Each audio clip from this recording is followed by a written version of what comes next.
Hello Steve, my name's Pippa Johnston and I work for Edinburgh Children's Hospital Charity, otherwise known as the Sick Kids back in the day when you were supporting us.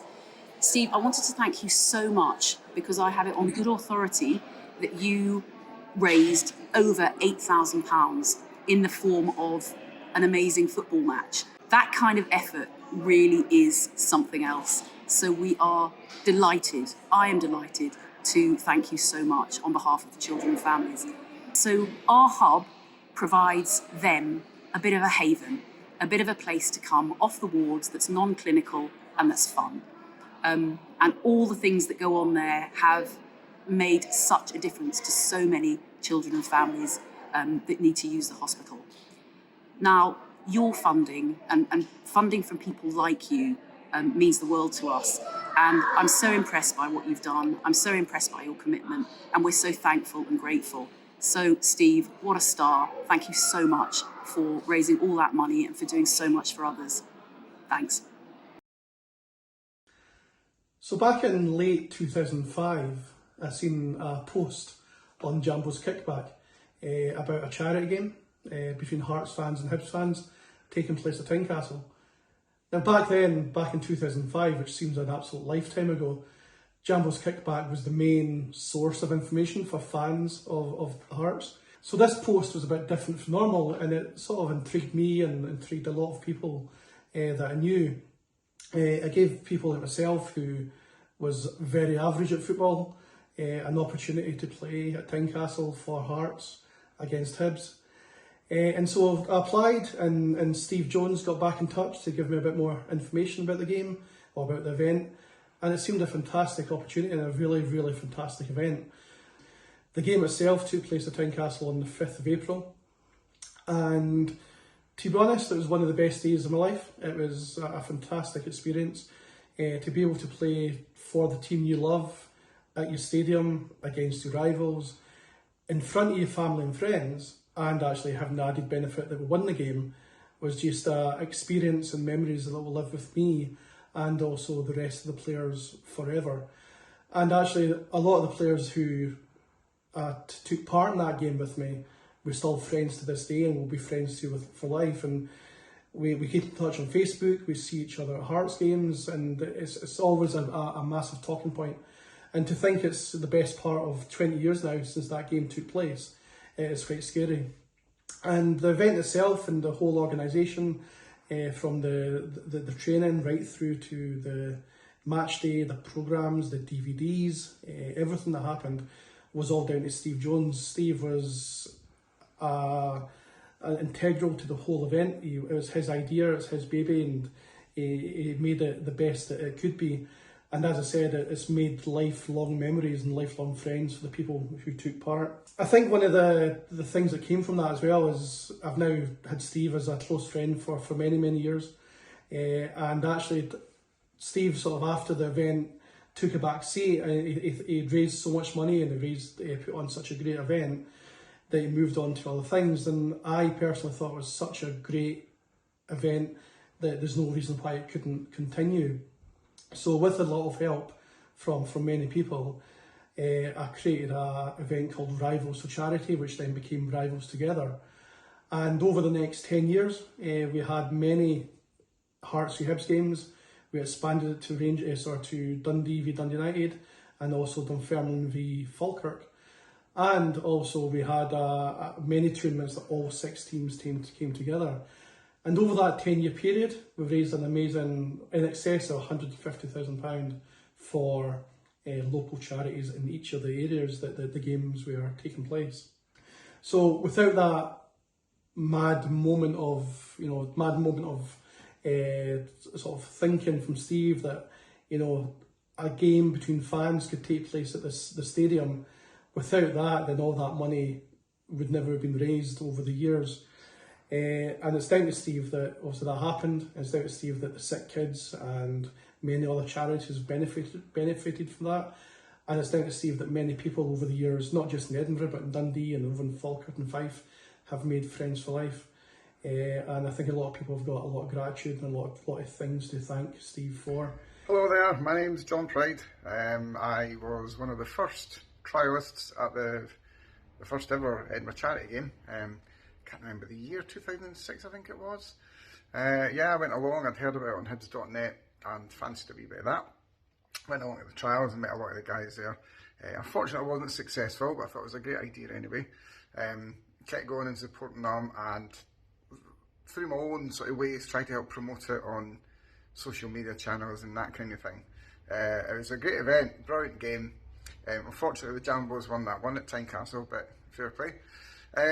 So fast forward to the second year, I had offered to get on board and help with the whole thing because I thought it was a great idea. So I took on one of the roles within the Hibs side of things, trying to get a coach, try to get players along to trial, etc. That was great fun. Met a lot of guys. We'd done that for a few years thereafter, and I met a lot of guys through those channels. Met a lot of friends for life after that, actually. Been to weddings, I've seen friends' kids coming into the world and all that kind of thing. So yeah, the charity game and the various years after that have been absolutely brilliant. And of course, all that comes down to one guy, who is Steve Jones, who I've met on a few occasions. But the story I know of was he had this idea way back at the beginning for Hibs fans versus Hearts fans, and a kind of sort of jumper for goalpost type event, which spiralled out of control when Steve decided to phone or email Hearts one night. And they replied shortly after saying that they would support the event and hold it in the stadium, which I just thought was brilliant.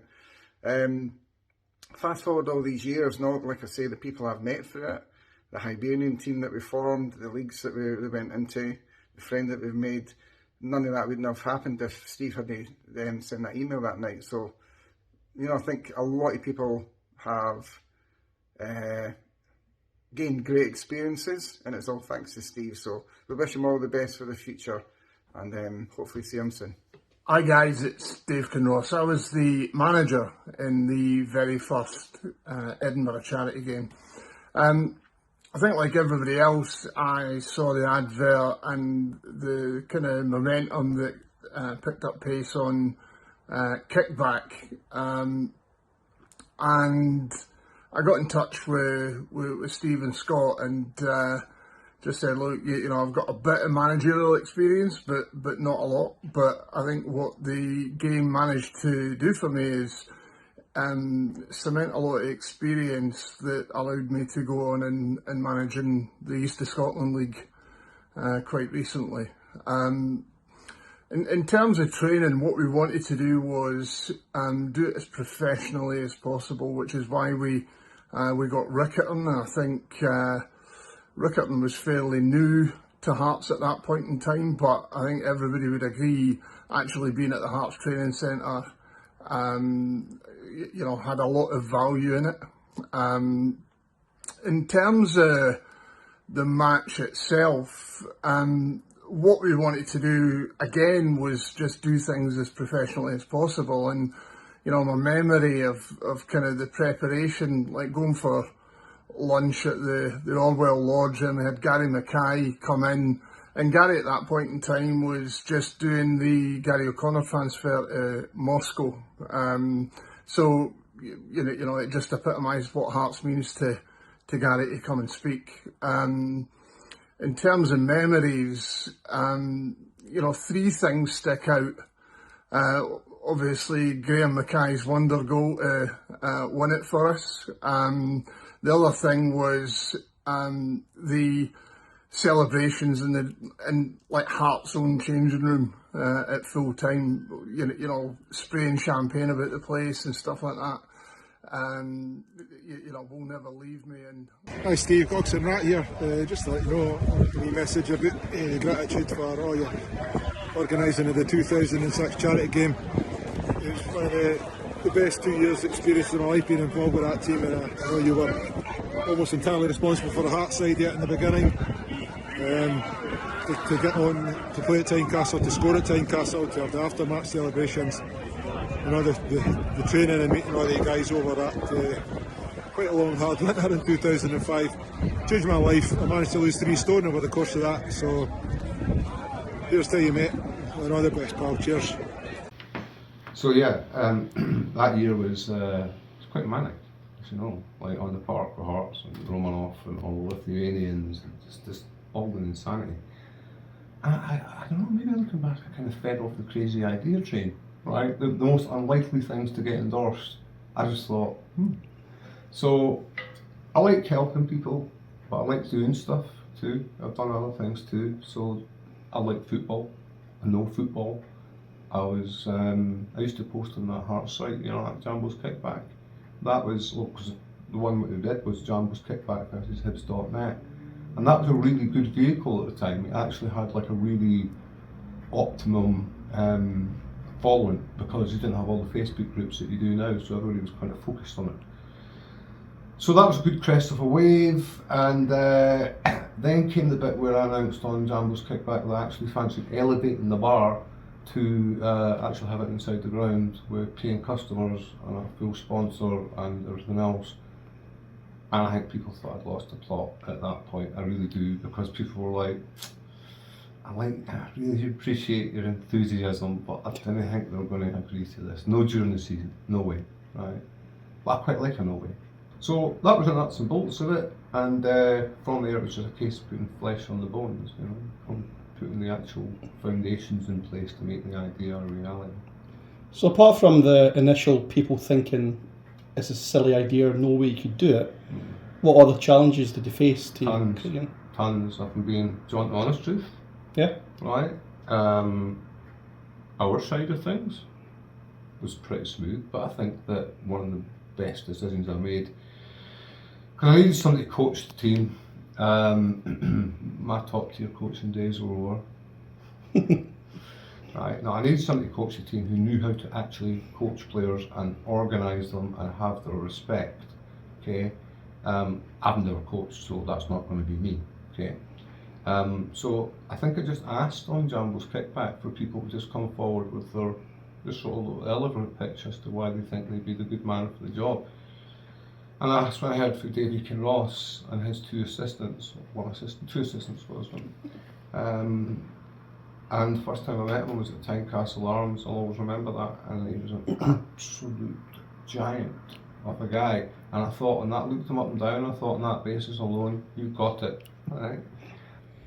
So apart from the obvious having the game at Tynecastle, what was your motivation to do the event?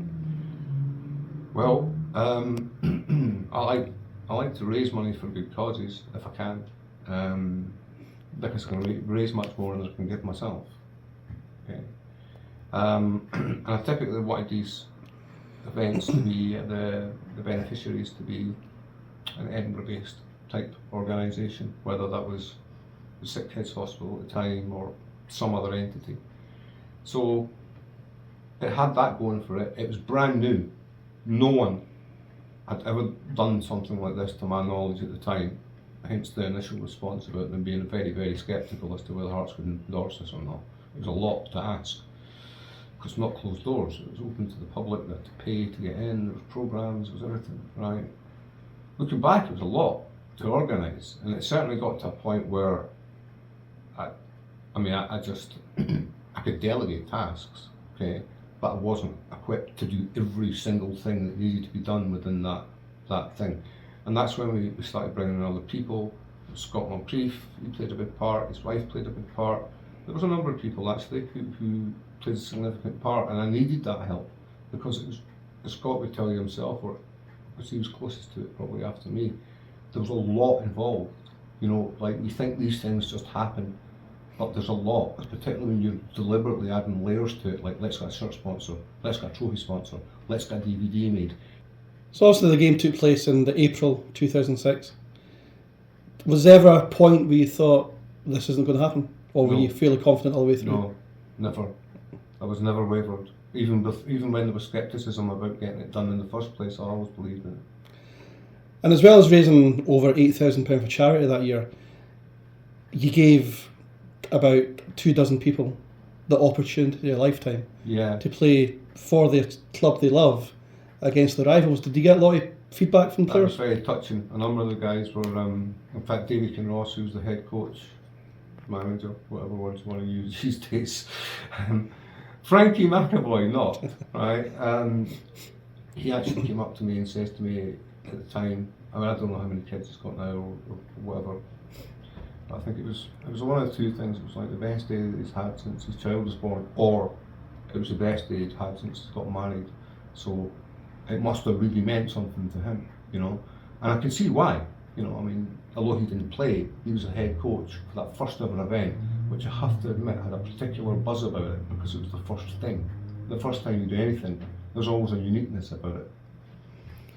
And what do you think the legacy of the charity game was? Obviously, the people played in it, the charity, and yourself, your own thoughts on how it was left.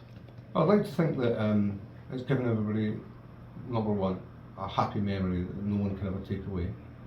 Two, there was the direct financial benefit to the charities, which will be spent now, but nevertheless, that's what it's for. And number three, I would say that it's possible that amongst the two squads that somebody's maybe looked at that and taken inspiration from it and might do their own thing if they haven't already done something like that since, because there's been things similar to that since, but that was the first one that I can ever recall. And also it's demonstrated to people how things can be done, you know, how things are possible without just writing them off before you've even tried to pursue the idea. Why not just pick up the phone? Why not send that email? Why not ask that question? And if somebody even says no, you can ask somebody else and you might get a different angle. So no, you're going to do something like this though, you need to believe in yourself, because if you're the sort of person who gets put off by people's negativity or their doubts at the beginning or anything like that, you give up. But you really need to have a strong vision of what you want. And if you do that, it's funny because the day that I got the green light, for the want of a better colour word, I put it up on the internet obviously to let everybody know. And attitudes just change like that. All these cynics and people who don't really believe you're going to pull this off because it's, you know, they can't imagine it. That just all disappears. That just all disappears, and suddenly you've got everybody suddenly wanting to be involved. Just like a flick of a switch, you know, with no even any acknowledgement of their previous skepticism. It's just like a completely brand new person. Do you know what I mean? So, but overall, something I've always valued in my life for a combination of those reasons. Something different. It had a good practical end to it. It morphed into something thereafter, which was of a similar ilk and was good too. And I gave everybody a really good day, and I'm sure that they'll remember it as they get into their older years too. So I would say it was a major success of its day.